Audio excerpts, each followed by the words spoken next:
জিলহজ মাসের স্পেশাল ফজিলত হচ্ছে এই, নবী সাল্লাল্লাহু আলাইহি ওয়াসাল্লাম বলেছেন, আল্লাহ পাকের কাছে জিলহজ মাসের প্রথম 10 দিনের নেক আমল, আল্লাহ পাকের কাছে জিলহজ মাসের প্রথম 10 দিনের নেক আমলের অপেক্ষা উত্তম অন্য কোনো আমল নাই। সাহাবীরা প্রশ্ন করলেন যে ওয়ালাল জিহাদু ফি সাবিলিল্লাহ ইয়া রাসূলুল্লাহ, আল্লাহর রাস্তায় জিহাদও কি নয়?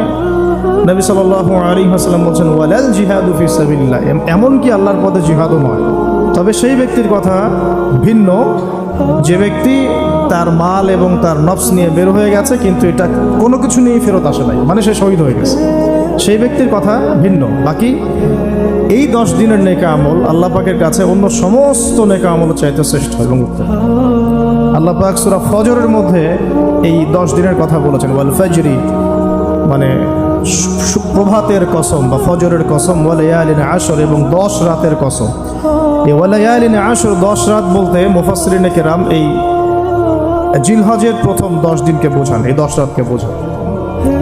আবার সূরা ওয়াস-সামাই যাতিল বুরুজ, আমরা সূরা বুরুজ পড়ি, ওয়াল ইয়াউমিল মাউউদ ওয়া শাহিদি ওয়া মাশহুদ, এখানে শাহিদ বলতে আরাফার দিনকে বোঝানো হয়, ওয়া মাশহুদ বলতে জুমার দিনকে বোঝানো হয়। তো এই আরাফার দিনও কিন্তু এই 10 দিনের মধ্যেই পড়ে গেছে। আরেকটা হাদিসে এসেছে যে এই 10 দিনের মধ্যে যে আরাফার দিনটা আছে, এই আরাফার দিন সম্পর্কে নবী সাল্লাল্লাহু আলাইহি ওয়াসাল্লামকে জিজ্ঞাসা করা হচ্ছে, ইয়া রাসূলুল্লাহ এই দিনের ফজিলত কি? নবী করিম সাল্লাল্লাহু আলাইহি ওয়াসাল্লাম বলেন আহতাসিবু আলাল্লাহ, আমি আল্লাহর কাছে আশা করি যে এই দিন মানে আরাফার দিনের সিয়াম রোজা, এটা কি হবে? কাফারা মানে মাফের কারণ হবে, গুনাহ মাফের মোচনের কারণ হবে, সানাতাল্লাতি ক্বাবলা ওয়া সানাতাল্লাতি বা'দা, মানে বিগত 1 বছরের আগামী 1 বছরের 2 বছরের গুনাহ মাফের কারণ হবে একটা রোজা আরাফার সওম। সুবহানাল্লাহ। তো এই 10 দিন এর মধ্যেও পড়ে গেছে আবার হজ, এই 10 দিনের মধ্যেই পড়ে গেছে কি?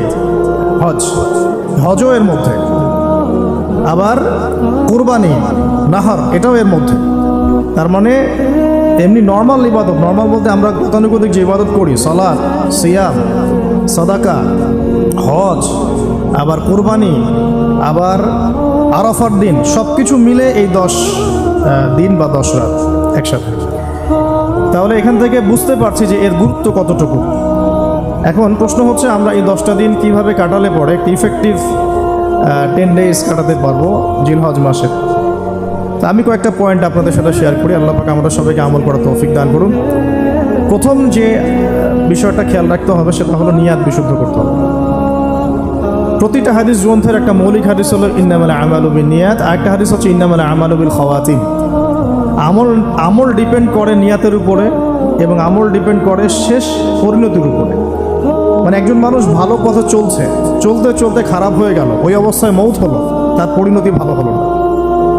একজন মানুষ খারাপ পথে চলছে, তওবা করে ফিরে আসলো, এসে ভালো পথে চলা শুরু করে এখানে মৃত্যুবরণ করলো, তার পরিণতি ভালো হবে। ইন্নামাল আমালু বিল খাওয়াতিম, আমল শেষের উপর নির্ভর করে, আর আমরা তো জানি না যে কার শেষ কখন। এই কারণে সবসময় আমলে ব্যস্ত থাকা উচিত। আল্লাহ পাক তৌফিক দান করুন। আল্লামা তাকি উসমানী দামাত বারাকাতুহু, তার উস্তাদ তাকে বলতেন, তিনি তার কিতাবে লিখেছেন যে আমার উস্তাদ আমাকে বলতেন, আমার শাইখ আমাকে বলতেন যে প্রতিদিন দেহের যেমন খোরাক আছে ঠিক তেমনি প্রতিদিন আত্মার খোরাক জোগাড় করো। প্রতিদিন দেহের খোরাকের জন্য আমরা 5 বার 3 বার 4 বার খাওয়া দাওয়া করি, নাস্তা খাই, সব মিলে 4-5 বার খাওয়া দাওয়া করি, পানি পান করি, ভিটামিন নেই, প্রোটিন নেই, কার্বোহাইড্রেট নেই, মিনারেলস নেই, তাই না? দুধ খাই, কত কি খাই, এগুলো দেহের খাবার। অনেকে এর সাথে আবার হারামও কিছু খাবার খায়। আর রুহের খাবার, প্রতিদিন রুহের খাবার জোগাড় করো। তিনি বলছেন এভাবে যে অন্তত একটা সময় নামাজের পরে, হোক ফজরের পরে বা মাগরিবের পরে বা আসরের পরে, কিছুক্ষণ ধীর স্থিরভাবে নীরবে বসে থাকো, আল্লাহর জিকির করতে থাকো, কোরআন তেলাওয়াত করতে থাকো, তাসবিহ তাহলিল করতে থাকো, আল্লাহর কাছে দোয়া করতে থাকো, হোক শেষ রাতে বা ফজরের পর বা মাগরিবের পর বা ইশার পর, আপনার সুবিধা মতো সময়। ফজরের পর করতে পারলে বেশি ভালো হয়, শেষ রাত্রে করতে পারলে বেশি ভালো হয়। তো তার উস্তাদ তাকে বলতেন এটা হলো আত্মার খোরাক, এর মধ্য দিয়ে আমরা আত্মার খাবার পাই। আত্মা অসুস্থ হয়ে গেলে দেহ সুস্থ থাকে না। আমাদের সমাজে আমরা যারা চলাফেরা করছি আমাদের বেশিরভাগের প্রবলেম একটা, আমাদের আত্মাগুলো দূষিত। এখন আত্মাগুলো দূষিত, এটা আমি 100% গ্যারেন্টি দিয়ে বলতে পারি। আত্মা দূষিত না হলে আমাদের চোখের হেফাজত করা সহজ হতো। আত্মা দূষিত না হলে আমাদেরকে সলাতে আসতে এত বেগ পেতে হতো না। আত্মা দূষিত না হলে সদাকা জাকাত দিতে মনের মধ্যে এত কুণ্ঠতা, কি বলবো, এত কনজাস্টেড ভাবনা চিন্তা আসতো না। আত্মা দূষিত না হলে কিন্তু আমরা আল্লাহ পাকের বিধান পালনে এত যুক্তি বিজ্ঞান দর্শন খুঁজতাম না। আমাদের আত্মা কিন্তু অলরেডি করাপ্টেড। তো এটা নিজের বিবেকের সাথে প্রশ্ন করলেই পাওয়া যাবে, আয়নার সামনে দাঁড়ালে। তো এই আত্মা এখন বিশুদ্ধ করার জন্য আল্লাহ পাকে মৌসুমগুলো দিয়েছে। এই 10 দিন আমরা প্রথম যে কাজটা করতে পারি সেটা হলো নিয়াতটা বিশুদ্ধ করা, যে আমি প্রত্যেকটা কাজ আল্লাহ পাকে সন্তুষ্টির জন্য করছি। এর আগে যারা দিনের পথে চলেছেন, কাজ করেছেন, শ্রম দিয়েছেন, দায়ী ছিলেন, মুহাদ্দিস, মুফতি, মুজাহিদ তারা ছিলেন, তারা একটা বিষয় খুব খেয়াল রাখতেন। অনেকগুলো কিতাব পড়াশোনা করে এই জিনিসটা আমি পেয়েছি, অনেকগুলো কিতাবই আছে, যে তারা যে কোনো কাজ করার আগে একটু ধীরস্থিরভাবে বসতেন বা 1 মিনিট একটু চিন্তা করতেন, আগে নিয়াতটা খালাস করতেন, আমি এই কাজটা আল্লাহর জন্য করছি। আমরা ব্যস্ততার সাথে অনেক সময় চলাফেরা করে এই নিয়াতটা খালাস করার সময় পাই না। তো আগেকার যারা বড় বড় বুজুর্গ ছিলেন তারা নিয়াতটা আগে খালাস করে নিতেন, এই কাজটা আমি আল্লাহর জন্য করছি। তারপরে কথা বলা শুরু করতেন, তারপরে নামাজে দাঁড়াতেন, তারপরে সাদাকা করতেন, তারপরে দাস দিতেন। আগে একটু চুপ করে বসে থাকতেন যে আমি কাজটা আল্লাহর জন্য করছি। সো আমরা একটু এই যে 2-3 দিন হাতে আছে আমাদের, নিয়াতটা আগে বিশুদ্ধ করব, যে আমি যে আমলই করব, সেটা নামাজ হোক, রোজা হোক, হজ হোক, যাকাত হোক, কোরবানি যাই হোক, শুধু আল্লাহর জন্য করব, শুধু আল্লাহর জন্য, শুধু আল্লাহর জন্য, শুধু আল্লাহকে রাজি খুশি করার জন্যেই সব করতে হবে। এটাই হলো আপনার বিশুদ্ধ নিয়াত। এরপরে এই 10 দিনের মূল কাজ হবে তওবা করা। এই 10 দিন বেশি বেশি আল্লাহর কাছে তওবা ইস্তেগফার করতে হবে, কারণ এই 10 দিনে হজ আছে। আর হজের সময় আরাফার মাঠে যে হাজিরা অবস্থান করেন, বলা হচ্ছে যে আরাফার মাঠে কোনো হাজি যদি 1 মিনিটও অবস্থান করে তার হজ হয়ে গেছে। এত গুরুত্বপূর্ণ। দেখেন, এখন যদি আরাফার মাঠে গিয়ে আমি 6 মাস বসে থাকি, ওই ফজিলত পাবো না যা ওই সময় পাবো। এটা আল্লাহর হুকুম, আল্লাহর হুকুমের এহমিয়াত এটা। এখন যদি আমি আপনি আরাফার মাঠে বসে থাকি সারাদিন সারা রাত, ওই ফজিলত পাবো না যেটা হজের সময় পাওয়া যাচ্ছে। হজের মাঠে, আরাফার মাঠে যত হাজিরা আসবেন, লক্ষ লক্ষ হাজি, তাদেরকে উদ্দেশ্য করে আল্লাহ পাক বলেন, ফেরেশতাদেরকে বলেন, দেখো আমার বান্দারা কি চায়, দেখো ওরা উস্কো খুস্কো চুল নিয়ে এসেছে, ধুলো মলিন হয়ে এসেছে। আরেকটা জায়গা আছে যে ওই দিন আল্লাহ রাব্বুল আলামিন এত অধিক সংখ্যক বান্দাকে জাহান্নাম থেকে মুক্তি দেন যেটা আর কখনো দেন না, এবং ওই দিন শয়তান নিরাশ হয়ে পড়ে। তাহলে এই 10 দিনে আমরা যারা যেতে পারছি না হজে, আমাদের কাজটা তাদের সাথে একাত্মতা পোষণ করে তওবা করতে থাকি। ইউনিটিটা কেন? যেমন ধরুন, একটা হাদিস বলি যে আরাফার জিলহজ মাসের চাঁদ ওঠার আগেই যারা কুরবানি করতে সক্ষম, আমরা যারা কুরবানি করতে চাই, তাদেরকে নখ, চুল এগুলো কাটতে নিষেধ করা হয়, তাই না? চাঁদ উঠে গেলে নখ, চুল এগুলো কাটতে নিষেধ করা হয়, এটা হাদিসেই আছে। আর এর আগে কেটে ফেলতে বলা হয়, যে নখটা আগে কেটে ফেলেন, চুলটা আগে কেটে ফেলেন, দাড়ি আবার কাটতে যায় না, নখ আর চুল। তাতে কি হবে, আমরাও একটা, ওই যে যারা আমরা হজ করতে যেতে পারি নাই, তাদের সাথে আমাদের একটা একাত্মতা হলো। কিন্তু তারাও যেমন এগুলোকে স্যাক্রিফাইস করলেন, আমরা আমাদের জায়গা থেকে স্যাক্রিফাইস করলাম এবং এই নেকিটা পেলাম, একটা কুরবানি নেকি পেয়ে গেলাম। কিন্তু আমি কিন্তু ওখানে গিয়ে কুরবানি করতে পারি নাই, তাহলে সারা মুসলিম বিশ্বের সাথে একটা একাত্মতা পোষণ করা হবে, ইউনিটি দেখা হচ্ছে এখানে। এই জিনিসটাই ওখানে তারা তওবা করেন, আমরা এই সারা এই 10টা দিন 10টা রাত তওবা ইস্তেগফার করতে থাকবো। আল্লাহ পাক তৌফিক দান করেন। কমপক্ষে দিনে 100 বার আস্তাগফিরুল্লাহ ওয়া আতুবু ইলাইহি, এটা বলা উচিত। এরপর একটা বললাম নিয়াত, এরপরে তওবা। এরপরের কাজটা হচ্ছে, বলে ফেলেছি অলরেডি, যে আমাদের চুল নখ যেগুলো আছে এই 2-3 দিনের মধ্যে কেটে ফেলবে। আগামী সোমবারে কিন্তু শুরু হচ্ছে আমাদের, তাই না? আগামী সোমবারে প্রথম জিলহজ শুরু হচ্ছে। তাহলে যদি সওম রাখতে চান তাহলে রবিবার রাতে সাহারি খেতে হবে। তো চুল, নখ এগুলো যা যা আছে অন্য জায়গার পশম, এগুলো উঠিয়ে ফেলতে হবে, কামিয়ে ফেলতে হবে। ইনশাআল্লাহ একটা কুরবানি নেকি পাওয়া যাবে, অল্প একটু আমল করব। আর 4 নম্বর কাজটা হচ্ছে, এই 10টা দিন একটা ট্রেনিং সেশনের মতো নিয়ে নেই, 10 দিন 5 ওয়াক্ত নামাজটা জামাতে পড়ার চেষ্টা করব।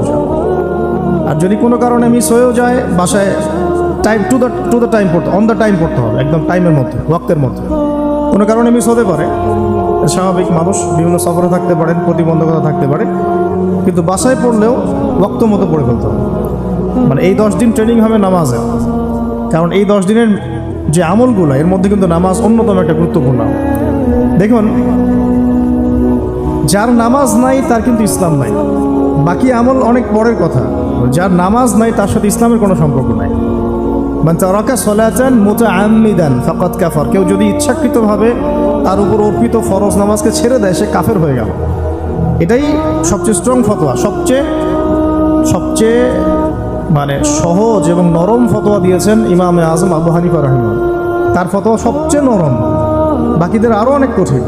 তিনি বলেছেন যে তাকে 3 দিন বা 7 দিন জেলখানায় বন্দি করে রাখতে হবে। যতক্ষণ পর্যন্ত না সে তওবা করে, ততক্ষণ জেলখানায় থাকবে। তাকে প্রথমে 3 দিন 7 দিন সময় দিবে, তওবা করে ফিরে আসে কিনা। তওবা করে ফিরে না আসলে ওকে ওখানে রেখে দিবে, তওবা করে ফিরে আসলে ছেড়ে দাও। নরম ফতোয়া না এটা। অন্য ইমামদের ফতোয়া হচ্ছে ফাকাদ কাফা, সে ব্যক্তি কুফরি করেছে। এখন 10 দিনের অনেক আমলের কথা আমরা বলবো হয়তো বা সামনে, কিন্তু মূল আমলটা কি ভাই? নিয়াত বিশুদ্ধ করে তওবা করতে থাকা, নামাজটা শক্ত করে ধরা। আল্লাহ পাক সবাইকে নামাজ ধরার তৌফিক দান করুন। এবং ফরজ নামাজের সাথে 17 রাকাত ফরজ নামাজের সাথে বেতর পড়বেন 3 রাকাত। আর চেষ্টা করবেন যে 12 রাকাত এক্সট্রা নামাজ পড়ার জন্য। 12 রাকাত এক্সট্রা নামাজ মানে ফজরের আগে 2, জোহরের আগে 4 এবং পরে 2, মাগরিবের পরে 2, এশার পরে 2। এই যে 12, এটা যে ব্যক্তি পড়বে তার জন্য জান্নাতে একটা করে ঘর তৈরি করা হয়। তো এই আমলের মৌসুমটা কাজে লাগাই। এর প্রত্যেকটা দিন, প্রত্যেকটা রাত কিন্তু গুরুত্বপূর্ণ। তো নামাজটা আমরা খুব ভালো করে ধরার চেষ্টা করবো এবং 12 রাকাত এক্সট্রা নামাজ পড়ার চেষ্টা করবো ইনশাআল্লাহ। আল্লাহ পাক তৌফিক দান করুন। আর যদি রাত্রে জাগতে পারি আরও ভালো হয়। ফজরের আগে যদি 1 ঘন্টা জাগতে পারি, ওই যে আমরা যেমন লাইলাতুল কদরে তালাশ করার জন্য জাগতাম, শেষ দশকে ইতিকাফ করতাম, সেভাবে শেষ রাতে ওঠার চেষ্টা করি। আল্লাহ পাক আমাদের সবাইকে তৌফিক দান করুন, আমিন। এবং এই সময় বেশি বেশি দোয়া করা উচিত, বেশি বেশি জিকির করা উচিত, তাসবিহ তাহলিল করা উচিত এবং বেশি বেশি সলাতের সেজদায় আল্লাহর কাছে নিজের চাওয়াগুলো পেশ করা উচিত। আর এরপরে আমরা যে কাজটা করব এই 10 দিনে, সেটা হলো সওম রাখা। গুরুত্বপূর্ণ কাজ, রোজা রাখা। আমরা চেষ্টা করব 10টা রোজা রাখার।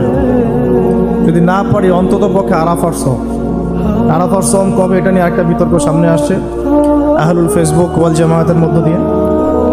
ঠিক আছে, 10 তারিখে রাখবেন না 9 তারিখে রাখবেন, এটা নিয়ে একটা বাহাস আবার সামনে আসবে। তা আমি আমার পক্ষ থেকে আপনাদেরকে একটা সলিউশন দিই যে আরাফার সওম 9 তারিখ। ঠিক আছে, আরাফার মাঠে যেদিন হাজিরা থাকবেন, অনেক কনফিউশন দেখতে পারেন, আপনি 2 দিনই রেখে দিবেন, যেমন কোনো সমস্যা। একটা রোজা রাখলে কি এমন হবে? আরও ভালো। আমরা তো ইয়াং, আমরা রাখতে পারবো ইনশাল্লাহ। না খেয়েও রাখতে পারবো ইনশাল্লাহ। পানি যদি নাও খেতে পারেন, 1 ঢোক পানি খেয়েছেন সাহারিতে, ওটা দিয়ে রোজা রাখা যাবে না ইনশাল্লাহ। তো আমরা পারবো। আমাদের মনের মধ্যে শয়তান কিছু দুর্বলতা সৃষ্টি করে, আল্লাহর পথে বেরিয়ে গেলেই দেখবেন শক্তি আল্লাহর পক্ষ থেকে আসে। অনেক সময় অলসতা আসতে পারে, যে মনে হয় পারছি না, মনে হয় পারবো না। এইটা যখন নেমে যাবেন দেখবেন পারছেন ইনশাল্লাহ। তো আমরা সহজ সমাধানে যাই, 2টা রোজাই রাখবো ইনশাল্লাহ। ঠিক আছে, কি হবে তাহলে? আগের 1 বছর, পরের 1 বছর, 2 বছরের গুনাহ মাফ হবে ইনশাল্লাহ। ঠিক আছে, তো এখন আমরা আরাফার সওম তো আসতে দেরি আছে। আমরা এই 10 দিন যতগুলো করে সম্ভব রোজা রাখার চেষ্টা করি। কিন্তু সোমবারেই শুরু হচ্ছে, সোমবার আবার রোজা রাখা কি সুন্নাহ।